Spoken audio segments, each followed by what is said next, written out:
అంతర్జాతీయ వేదికలలో భారత్పై విమర్శలు చేస్తే పాకిస్తాన్కు మరోసారి ఎదురుదెబ్బ తగిలింది. ఐక్యరాజ్యసమితి భద్రతా మండలిలో పిల్లలు సాయుధ సంఘర్షణ అంశంపై బహిరంగ చర్చ జరుగుతుంది. ఈ క్రమంలో పాక్ రాయబారి చేసిన తప్పుడు వ్యాఖ్యలను భారత్ ఎండగట్టింది. పాక్ దుర్మార్గపు అజెండాను ముందుకు తీసుకెళ్లడానికి భారత్ను కించపరుస్తుందని భారత శాశ్వత ప్రతినిధి పర్వతనేని హరీష్ అన్నారు. పాక్కు చెందిన ఉగ్రవాదులు చేసిన క్రూరమైన దాడులను ప్రపంచం ఇంకా మర్చిపోలేదని వ్యాఖ్యానించారు. అహ్మదాబాద్లో జరిగిన విమాన ప్రమాద ఘటనపై ఎయిర్క్రాఫ్ట్ యాక్సిడెంట్ ఇన్వెస్టింగ్ బ్యూరో దర్యాప్తు కొనసాగుతుంది. ప్రమాదానికి గురైన విమానం బ్లాక్ బాక్స్లో నుంచి డేటాను ఏఏఐబి ల్యాబ్ విజయవంతంగా డౌన్లోడ్ చేసింది. ఈ విషయాన్ని పౌర విమానయాన మంత్రిత్వ శాఖ వెల్లడించింది. ఈ మేరకు డేటా విశ్లేషణపై గురువారం ఓ ప్రకటన విడుదల చేసింది. ఈ డేటా అనాలిసిస్ ద్వారా రాబోయే ప్రమాదాలను అరికట్టవచ్చని అధికారులు తెలిపారు. జలంధర్ అమృత్సర్ జాతీయ రహదారి వద్ద షాకింగ్ ఘటన చోటు చేసుకుంది. టోల్ ట్యాక్స్ కట్టమని అడిగినందుకు ఓ వ్యక్తి టోల్ ప్లాజా సిబ్బందిపై తుపాకీతో కాల్పులు జరిపాడు. ఈ ఘటన పంజాబ్లోని దిల్వాన్ టోల్ ప్లాజా వద్ద చోటు చేసుకున్నట్లు పోలీసులు తెలిపారు.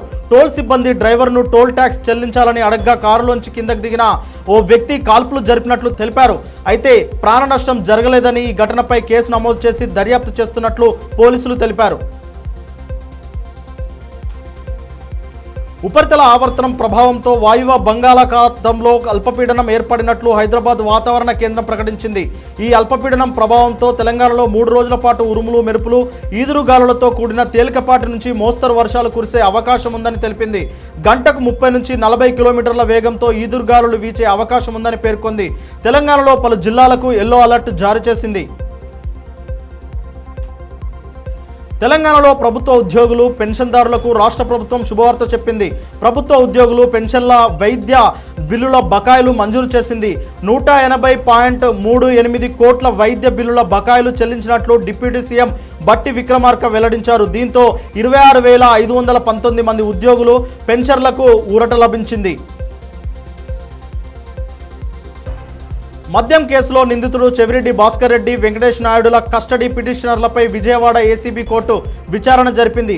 ఇద్దరు నిందితులను 5 రోజుల పాటు కస్టడీకి ఇవ్వాలని సిట్ తరపున న్యాయవాది వాదనలు వినిపించారు.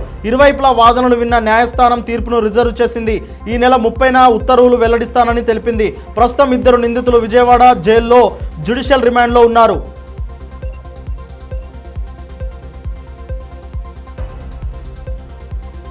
వీసా దరఖాస్తుదారులు కొన్ని రకాల సమాచారాలను దాచిపెడితే మాత్రం వారి అప్లికేషన్ను ఖచ్చితంగా తిరస్కరిస్తామని అమెరికా దౌత్య కార్యాలయం వెల్లడించింది. ముఖ్యంగా సోషల్ మీడియా సమాచారంలో దీనిని కఠినంగా అమలు చేస్తున్నట్లు పేర్కొంది. అంతేకాదు ఆ తర్వాత అప్లై చేసుకున్న వీసా వచ్చే అవకాశం లేదని తేల్చి చెప్పింది.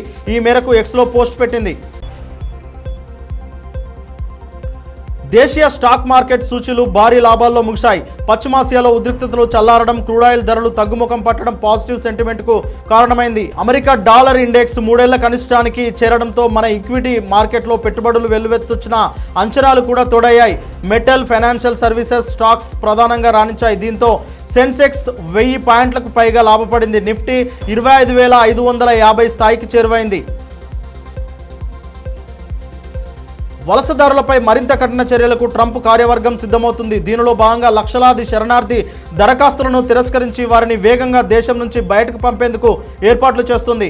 అమెరికాలో వచ్చి రక్షణ పొందే వలసదారులను అడ్డుకునేందుకు ఈ చర్యలు తీసుకున్నట్లు CNN కథనంలో పేర్కొంది.